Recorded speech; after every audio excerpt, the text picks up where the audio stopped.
Assalamualaikum warahmatullahi wabarakatuh. Selamat datang di channel Mamas Guru.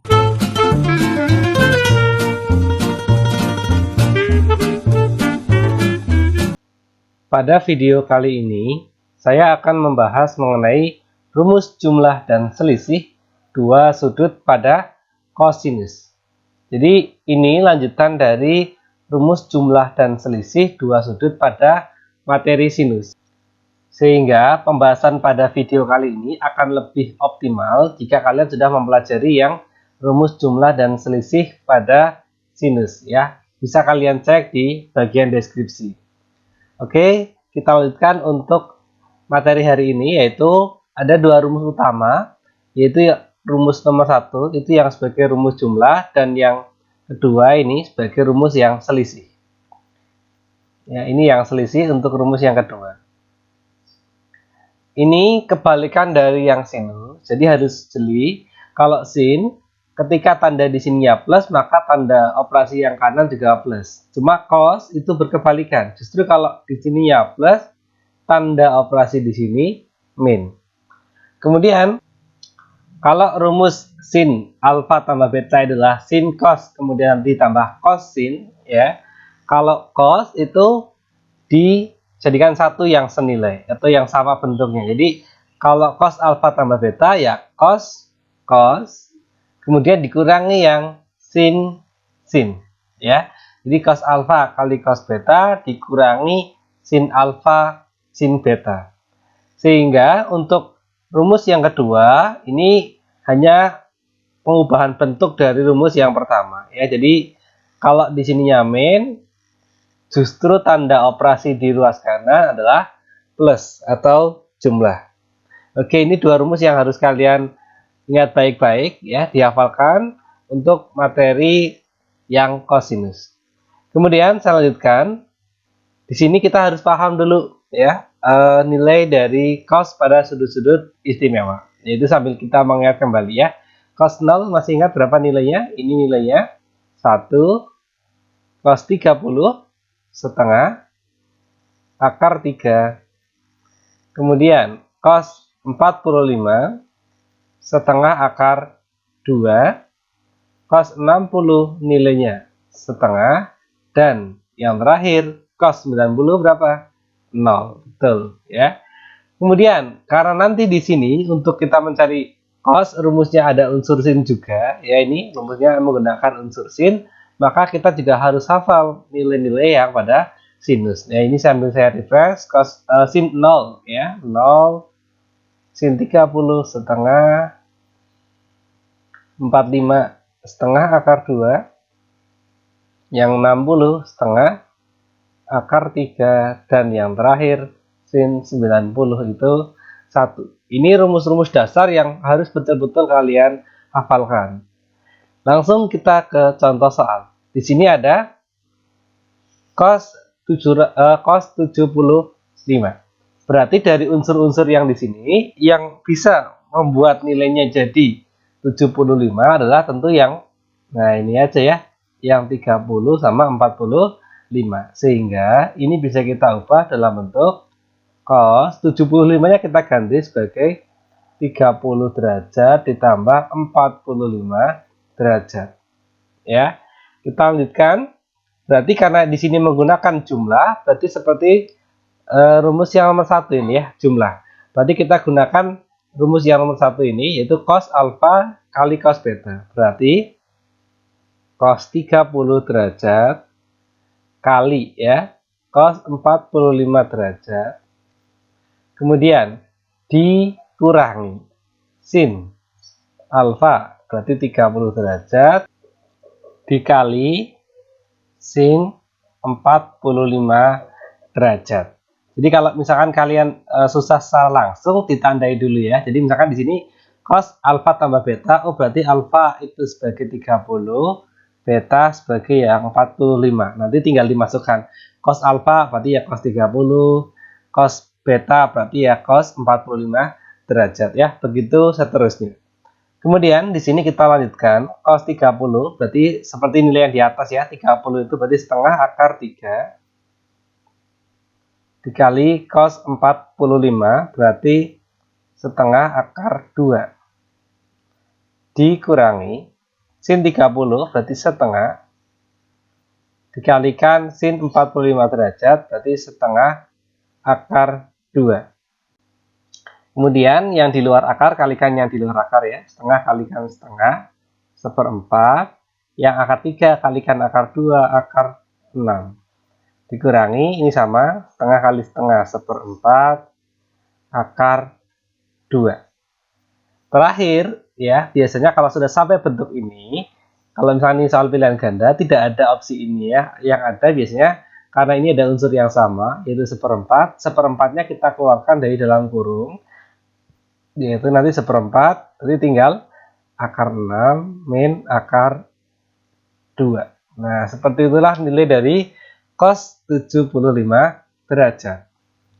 Kemudian untuk yang nomor B, nah di sini kita peroleh nilai dari cos 165.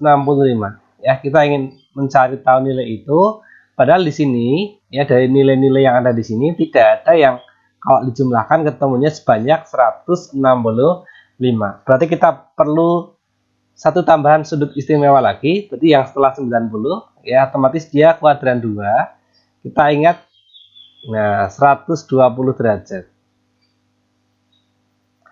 Nah, dengan rumus ini sin 180 min alfa sama dengan sin alfa.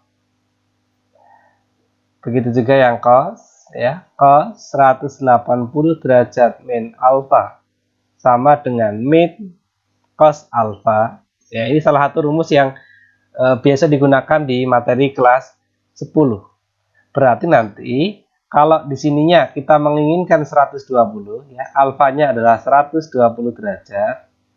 Berarti nanti nilai di sini 180-nya kurangi 120. Berarti di sini sama saja sin 60. Oke, berarti yang nilai sin sama saja sin 60. Berarti ya setengah akar 3. Kemudian yang cos dengan cara yang sama, tapi di sini ada minnya. Ya, berarti nilainya sama dengan cos 60, tapi beda min, yaitu min setengah. Nah, gitu ya. Kemudian kita lanjutkan saja, berarti nanti 165 bisa kita ubah dalam bentuk cos 120 derajat, tambahkan berapa biar sampai 165? Tambahkan 45 derajat. Berarti sesuai dengan rumus yang nomor 1 lagi. Jadi ya rumus nomor 1 kita peroleh ini yang sebagai alfa, 45 sebagai beta. Kita lanjutkan. Berarti nanti hasilnya cos 120 dikali cos 45 derajat. Karena di situ plus, nanti tanda operasi di sini adalah min sin 120 derajat dikali ya sin 45 derajat. Kemudian kita hitung cos 120 seperti tadi itu ya, ini min setengah dikali cos 45 setengah akar 2 dikurangi sin 120. Nah, ini ya masih ada, yaitu setengah akar 3 dikalikan sin 45, berarti setengah akar 2. Seperti tadi caranya nanti ya, min setengah kalikan yang setengah. Berarti min seperempat masih ada akar 2. Ini juga sama, min setengah kalikan setengah, min seperempat. Akar 2 kalikan akar 3, akar 6. Nah, di sini kita bisa mengeluarkan min seperempatnya ya. Ini min seperempat bisa kita keluarkan. Berarti kalau minnya keluarkan, nanti yang di sini sama saja tanda plus ya. Berarti ini bisa kita keluarkan min seperempat, tapi yang di dalam kurung tinggal akar 2. Karena minnya sudah keluar kan tinggal plus ya, akar 6. Nah, seperti itu. Ya, inilah nilai dari cos 165 derajat. Untuk soal yang C atau yang ketiga, ini juga serupa dengan yang penjelasan untuk materi yang sinus ya. Jadi kalau yang sudah mempelajari sinus pasti akan lebih mantap pemahamannya. Jadi untuk nilai cos 72 kali cos 12 tambah sin 72 kali sin 12, secara nilai masing-masing dari ini kita tidak ada yang tahu nilainya ya. Kalau kalian hitung pakai kalkulator pun nilainya koma-koma. Nah, terus bagaimana Pak cara menghitungnya? Cara menghitungnya adalah kalian ingat bentuk ini. Cos kali cos ditambah sin kali sin. Kalau kita perhatikan rumus yang di atas ini, kira-kira yang mana yang ada cos kali cos ditambah ya. Di sini tanda operasinya ditambah sin kali sin. Nah, tentu yang bawah ini, ya kan? Sama persis kan rumus-rumusnya. Ini alfa 72, ini juga 72. Beta 12, ini juga 12. Berarti kalau kita perhatikan seperti rumus yang nomor 2, yang ini sebagai alfa, 12-nya sebagai beta. Ya, ini kan alfa juga. Nanti 12 ini sebagai beta juga. Jadi sama persis dengan rumus yang nomor 2 yang ini. Sehingga karena di sini tandanya sama dengan, kalau ada rumus yang kiri bisa kita ubah dalam bentuk yang kanan.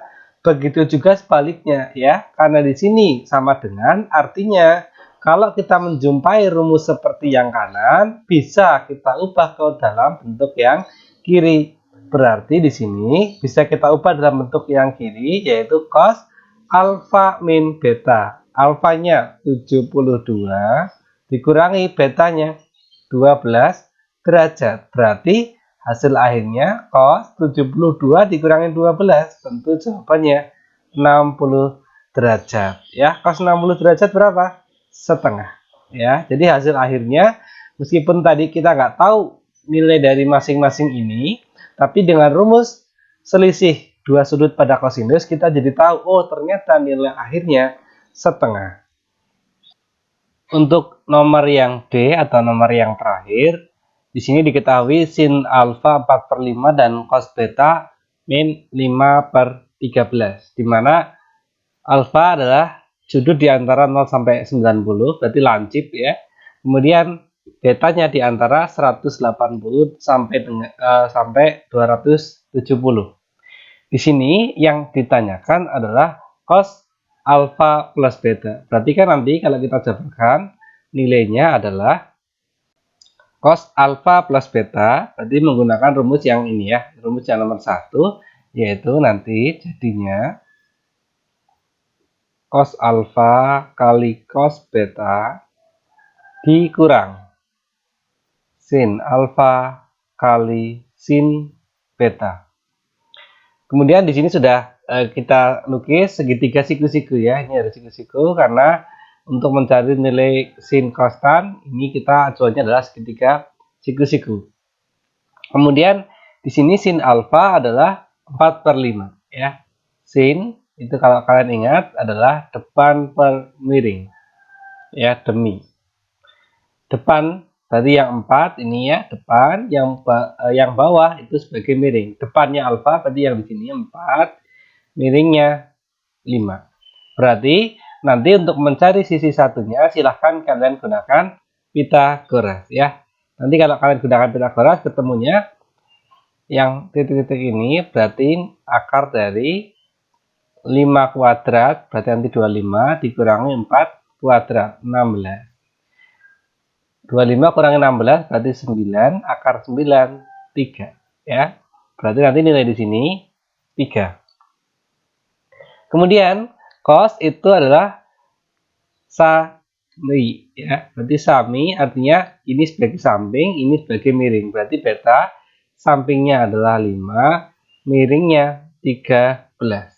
Silahkan kalian gunakan Pythagoras juga nanti untuk mencari nilai yang depan ya. Nanti kalian akan ketemu nilai yang depan ini sebagai 12. Gunakan Pythagoras. Atau kalau kalian ingat materi di SMP, ada 4, ada 5. Oh, ini triple Pythagoras. Pasti satunya 3.